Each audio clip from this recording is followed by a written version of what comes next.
Welcome to the Shatkin F.I.R.S.T Monday Morning Minute. Good morning and welcome to this Monday Morning Minute.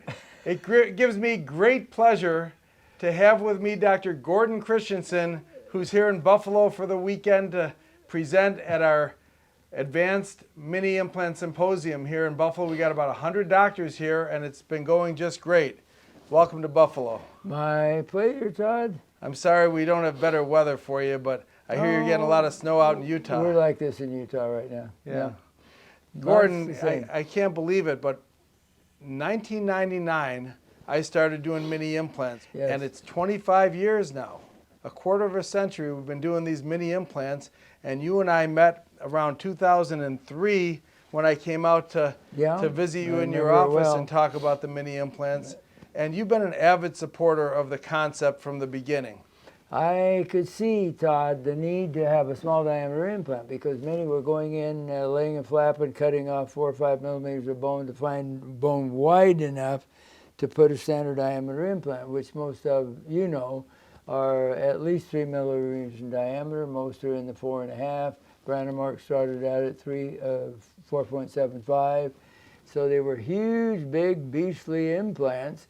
And I could see that that was a real traumatic thing to the patient, and when you went back to repair anything, you'd already cut the bone off. There's not much bone left to work with if you take it all away. And they're still doing that today. They're doing it more now than ever before, but they're getting high criticism from all the major They're cutting away 10, 15, sometimes 20 millimeters of vertical bone to get down to the I can't even imagine. And being one of the few prosthodontists in my little town, I find I'm salvaging things that are non-salvageable. Yeah. Because the bones have been cut off with the small diameter implant, so it's got a little point on the top.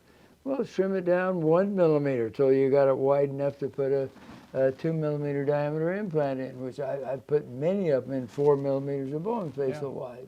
Yeah, you only need 3.5 to 4 millimeters for a 2.0, but in order to put a 4 millimeter screw, you need 7 millimeters of bone. Or 8. Yeah. And it's not too often that patients walk in with that kind of bone. You have to cut it down to the point where you're almost, 4 millimeters off the teeth from there. It's not much bone left. Yeah, we were talking earlier during your seminar.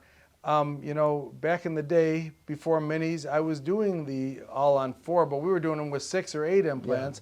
But if you only have 4 and you lose 1, I always say it's all on 4 and nothing on 3. Or a very disgruntled patient suing your fanny. Yeah, they're not happy. So the mini implants have been a godsend for my practice and for a lot of the dentists who are watching this program from all over the country, mini implant centers. And a number of years ago, I came up with a concept called Fix on 6 with mini implants. We put 6 to 10 implants in, and we do a detachable roundhouse, and this is our newest restoration. I don't know if you've seen this, but it's a Xantex restoration. It's a fiberglass reinforced resin base with porcelain teeth on individual porcelain teeth cemented on top. What's nice about this is it can be detached at the dental office when they come in every 3 months, but they can leave it in all the time and clean and brush and rinse with it. Yes. You've been a real innovator in the use of the small diameter implants, especially for a difficult case like an edentulous case. And as you know as well as I, there are 30 to 60 million people in the U.S. who are edentulous, and that's 200 patients in every typical general practice of 2,000 patients. 200, a tenth of the patients need something like that. There's plenty of patients to go around. You don't have to worry about your competition. No. There's plenty of patients that are edentulous for every dentist out there. That's exactly right. Yeah. If they can just wrap their head around doing the mini implants, they can change a lot of people's lives. They can. Well, I want to tell you, it's been an honor and a privilege to know you for the last 25 years. I've only been doing this for a few years.